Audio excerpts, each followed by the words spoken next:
Naglabas ng official statement ang kampo ni Michelle D. at Rian Ramos, kaugnay ng reklamong illegal detention, na umano'y isinampa laban sa kanila sa National Bureau of Investigation, o NBI. Sa pahayag na ibinahagi ni Attorney Maggie Abraham Garduque, sinabi niyang hindi pa umano natatanggap ng kanilang mga kliyente ang kopya ng reklamo. Mariin ding itinanggi ng kampo ni Michelle at Rian ang alegasyon ng illegal detention. Giit ng abogado, walang naganap na ganoong insidente, dahil ang complainant na si Mr. Barrow ay residente ng kondo, at driver mismo ni Rian Ramos. Sinabi rin niyang ang huling naging insidente ng kanilang mga kliyente kay Mr. Barrow, ay noong magsampa si Michelle ng kasong qualified theft laban dito. Inamin umano ni Barrow ang naturang kaso, at ibinalik pa ang ilan sa mga gamit na kinuha kay Michelle. Dahil dito, naniniwala ang kampo ni Michelle at Rian, na ang isinampang reklamong illegal detention, ay maaaring isang paraan lamang ng paghihiganti o panlaban sa kasong qualified theft, na nauna nang isinampa laban kay Barrow. Ano po ba yung hinahanap sa'yo? Yung ano daw po, yung parang ano siya, yung didibilog. Mahalaga daw yun, sabi niya. Sabi ko, wala po sa akin yun, yung parang film. Sabi ko, wala po sa akin yun.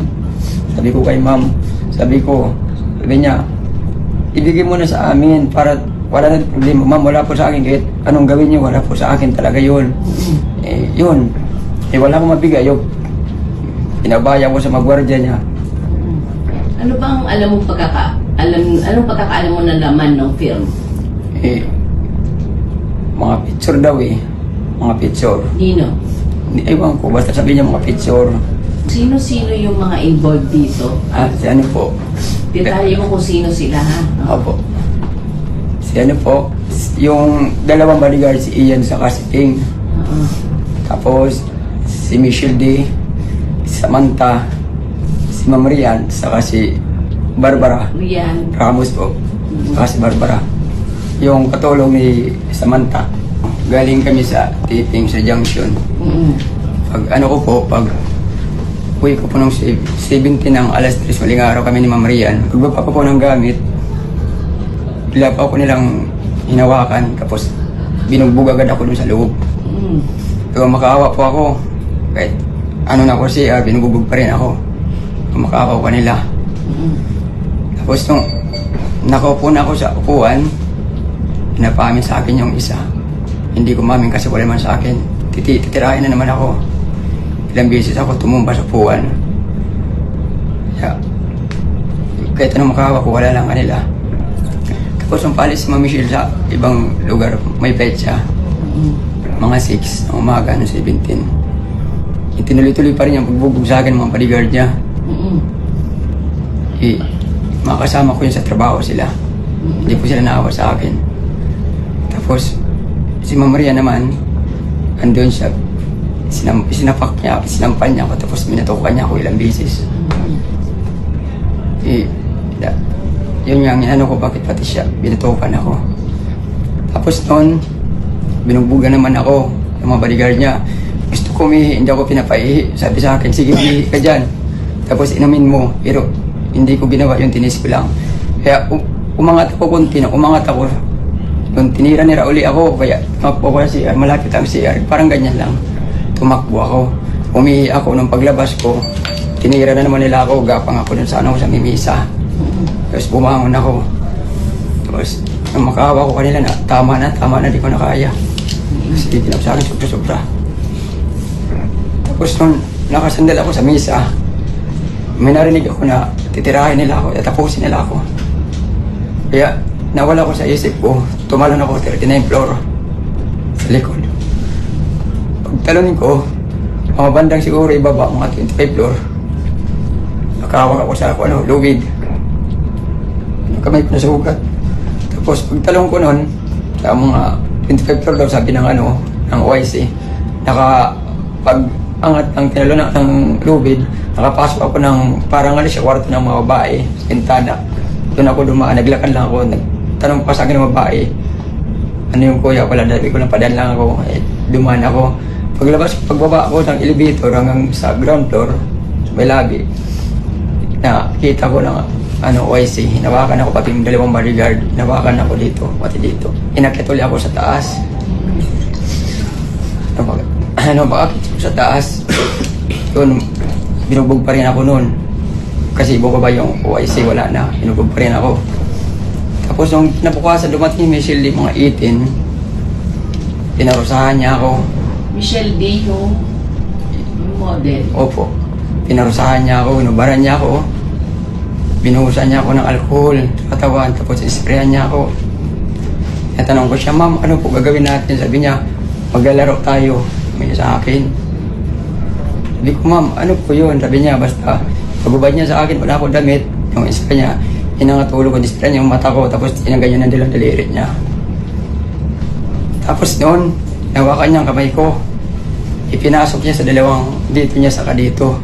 Tapos yung kamay ko, idiniin sa leeg niya. Inuhugot ko pa na hindi dumikit. Inano lang yung leeg niya. Sabi niya akin kasi gusto mong laro. Sabi niya sa akin. Tapos yun, naiyak ako. Tapos dumating yung tatlong attorney. Hinahanap sa akin yun. Sabi ko wala po sa akin kasi kung una sa akin yun, nung pagbugbog pa lang sa akin, naamin na ako. Sabi ko, halos di na ako makiyang, kapang-gapang na ako. Tapos yun, nung wala pala sa akin attorney, napusap-usap sila sa likod. Nung nagpakit sila ng pulis.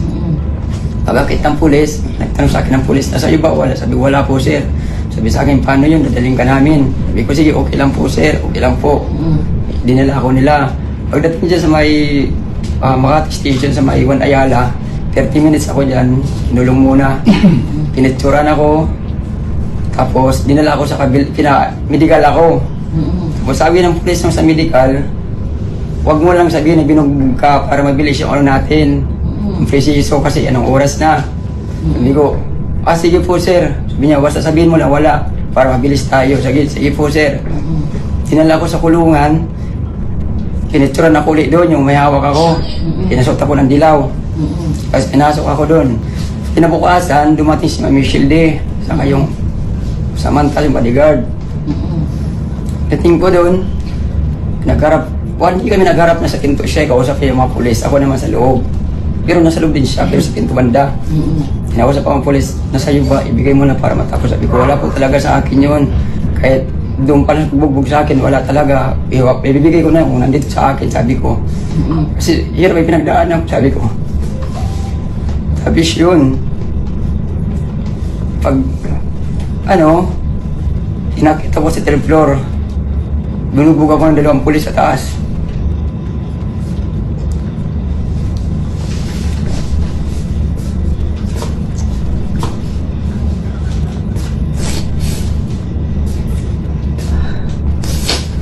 Pinapaamin ako. Sinipasipa ako. Tinira ko dito. Tapos yung 2 bodyguard niya, 2 babae sa isang lalaki, pumunta sa amin yun. Kinuha yung pinitsura yung apo ko na anak. Tapos edad nila kinuha. Tapos cellphone ng asawa ko dinala nila. Tapos bumili sila ng bagong cellphone, iniwan sa asawa ko. Pero pag dinadala ng asawa ko sa labas, tumutunog. Parang mayroon device kung nasaan ang asawa ko pupunta. Tumutunog yung cellphone. Kaya, lumapit ako dito sa NBI. So, foremost, we would like to clarify that there is no formal criminal complaint filed against our clients yet. The complaint sheet submitted by Mr. Barro before the NBI is made seeking for the investigation of the NBI on this matter. It was only when a complaint was filed before the prosecutor's office that a formal criminal complaint is initiated. Secondly, based on the interviews of Mr. Barro which were released on television yesterday, his allegations of mauling/physical injuries and illegal detention is not only physically impossible but incredible. According to Mr. Barro, he was detained and mauled for 3 days, starting January 17 to January 19. However, records would show that Michelle D was in Iloilo on January 17 and was able to go back to Manila on the 18th. On the 19th, records likewise would show that Mr. Barro was already in the Makati City Police Station for inquest investigation. As a matter of procedure, he was brought to Hospital ng Makati for medical examination before incarcerated in said station. No signs of said mauling was seen during his medical examination. As regards a qualified theft case, the resolution thereof would show that the basis of the dismissal is not because there is no basis for it, but because it was recommended to be filed on a regular preliminary investigation proceedings and not via inquest investigation. Thus, the resolution states that this dismissal is without prejudice to the refiling thereof through regular preliminary investigation proceedings. Moreover, his allegations do not match the injuries he showed to the media. He said he was punched, kicked, slapped, and his eye was likewise poked with the nails of Michelle. However, he failed to show any bruises or injury in his body, face, and eye. Contrarily, these parts of the body were clean, as shown in his interview. Lastly, all crimes must be attended by dolo or criminal intent. There is no criminal intent to detain if Mr. Barro was brought to the police station for investigation by proper authorities. Physical injuries must have to be categorized based on the medical certificate depending on the period of incapacity for labor and medical attendance. Mr. Barro has no such medical certificate. We hope that with proper investigation, NBI will find that there is a lack of evidence to show prima facie case for these complaints to be filed before the prosecutor's office. However, since extreme damage has already been done to the reputation of our clients, we reserve the right to file criminal cases for libel and perjury against Mr. Barro for the defamatory allegations he publicly made against our client.